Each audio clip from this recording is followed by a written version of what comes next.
Hello friends, मी प्रभा. माझ्या चॅनलमध्ये तुमचं स्वागत आहे. आज मी तुम्हाला लॉंग स्लीव कशी कटिंग करायची ते मी दाखवणार आहे. ही सरळ रेष ओढून कपडा बरोबर करून घ्यायचा.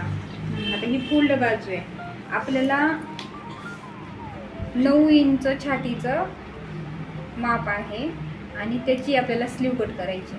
तर आपल्याला घडी 9 इंचाची यायला पाहिजे. आता 4 जर फोल्ड केले आपण हे 9 इंचाची येत नाही. हां, तर हे 4 फोल्ड केले तर आपल्याला इथं 9 इंचाची घडी आली पाहिजे. तर इथं 9 इंचाची आहे ना, आपल्याला 1 इंच कपडा कमी पडायला लागला. तर काय करायचं, इथं कमी कपडा पडू लागला की ही जे फोल्ड बाजू आहे थोडीशी अलीकडे घ्यायची. म्हणजे कोणती पण, ही घ्या किंवा ही घ्या, दोन्ही बाजूपैकी एक बाजू थोडं अशी घ्यायची. म्हणजे हे एक्स्ट्राचा कपडा आपल्याला इतका जॉईन करायचा आहे.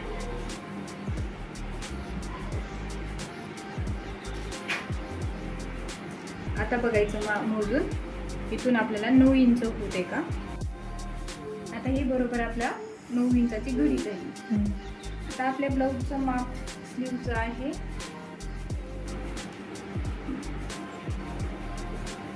हे आपलं ब्लाऊज आहे. याचं पूर्ण उंची मोजून घ्यायची स्लीवची. ही आहे 9.5.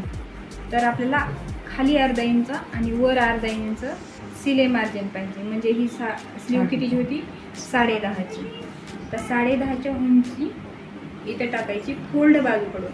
तर ही 4 फोल्ड आहेत आपले. हे 10.5 आणि या साईडला पण 10.5.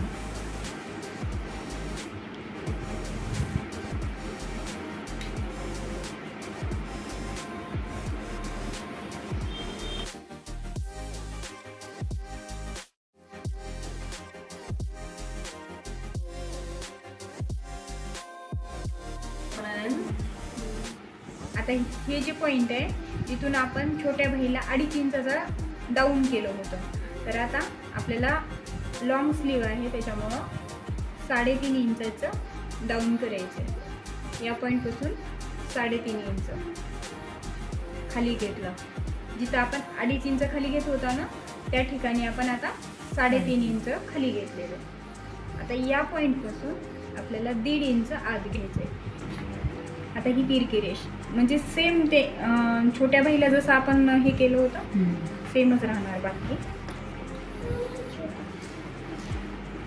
आता इथून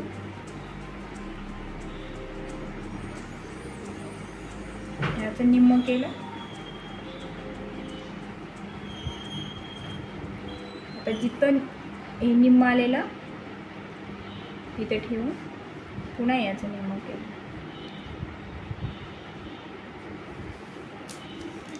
या पॉईंटपासून अर्धा इंच वर आणि या पॉईंटपासून 1/2 इंच आत. आता हे 2 पॉईंट आपल्याला मिळून घ्यायचे. हे 1 इंचापर्यंत सरळ ठेवायचं. हे पॉईंट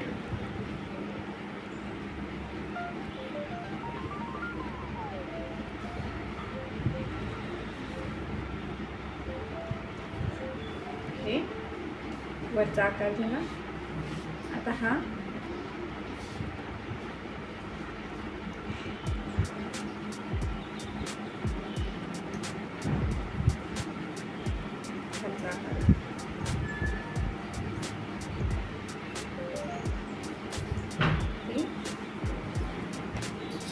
आता आपल्याला इथं दंड घेर टाकायचं. ही बाही मोजून घ्यायची, नाही तर तुम्ही अशाला अशी सुद्धा दंड घेर मोजून घेतला तरी चालते. कितीचा झाला, 5.5 दंड घेर आहे आणि 1.5 इंच सिलाई मार्जिन.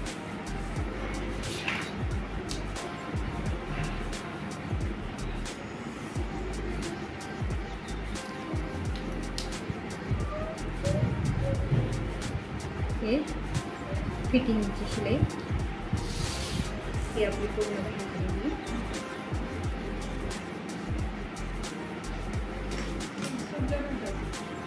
झालं. बस हे अशी कटिंग करून घेतली.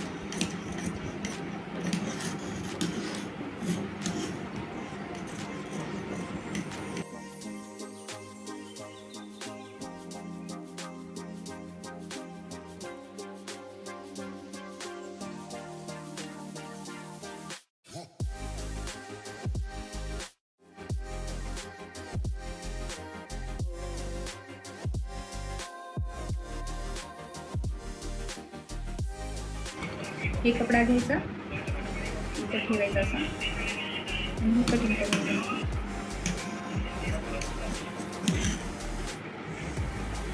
ते पुन्हा करायचं का जोडून आणि हे जोडून हे कापड असं जोडून पुन्हा कसं करायचं.